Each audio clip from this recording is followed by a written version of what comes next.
கோயில் நிதியில் திமுக அரசு கல்லூரிகள் கட்டுவதாக எடப்பாடி பழனிசாமி விமர்சித்த நிலையில் பாஜகவின் ஒரிஜினல் வாய்ஸில் இபிஎஸ் பேசுவதாக முதலமைச்சர் மு.க. ஸ்டாலின் பதிலடி கொடுத்திருக்கிறார்.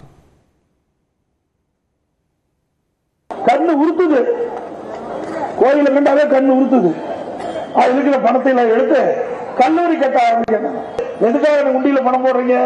அந்த கோயில் அபிவிருத்தி பண்ணுவோம், அந்த கோயில் விரிவுபடுத்துவது, அதுக்காக நீங்க போடுறீங்க. அந்த பணத்தை எடுத்து கல்லூரி கட்டல வேண்டும் என்ற திட்டமிட்டு அறநிலையத்துறை இருக்கின்ற அந்த நிதியை எடுத்து இதற்கு செலவழிப்பது எந்த விதத்தில் சிந்திச்சு பாருங்க.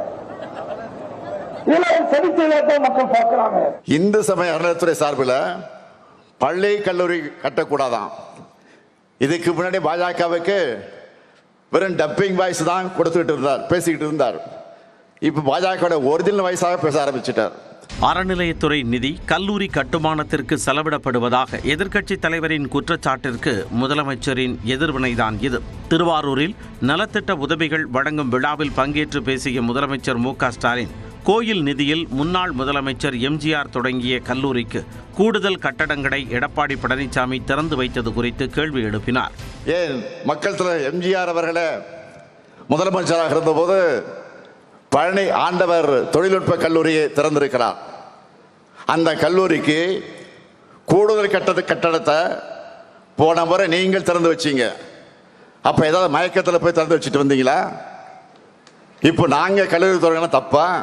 அதே நேரம் பாஜகவின் டம்மி வாய்ஸாக இபிஎஸ் இருக்க வேண்டிய அவசியம் இல்லை என பாஜக மாநில தலைவர் நயினார் நாகேந்திரன் மதுரையில் பேட்டியளித்தார்.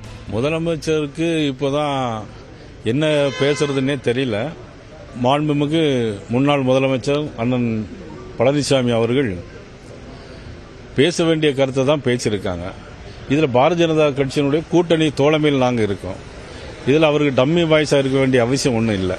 இபிஎஸ்ஸின் கருத்து பூதாகரம் அடைந்த நிலையில் அதற்கு அவரே விளக்கம் அளித்துள்ளார். என்னை பத்தி பேசுறார், அறநிலையத்துறையிலிருந்து பணத்தை எடுத்து கொடுத்தா எடப்பாடி பழனிசாமி கொதிக்கிறார். அறநிலையத்திலிருந்து நீங்க எடுத்து கொடுக்கணும் வேண்டாம்னு சொல்ல, ஆனா அதனால மாணவர் பாதிக்கப்பட்டுருவாங்க.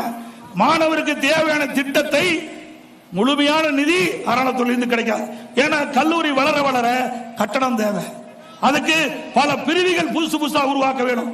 அரசாங்க கல்லூரியா இருந்தா அனைத்து கிடைக்கும், ஆனா அறநிலையத்துறையில் இருந்தா நிதிகள் பெறுவது சிரமம், மாணவர்கள் பாதிக்கப்பட்டுவாங்க. மாணவர்கள் பாதிக்க கூடாது என்பதற்குத்தான் இதை நாங்கள் சுட்டிக்காட்டினேன். நிதி சிக்கல் ஏற்படுவதை குறிப்பிட்டே தான் பேசியதாக தெரிவித்த எடப்பாடி பழனிசாமி தனது பேச்சு குறித்து பொய் பிரச்சாரம் செய்யப்படுவதாகவும் குற்றஞ்சாட்டினார்.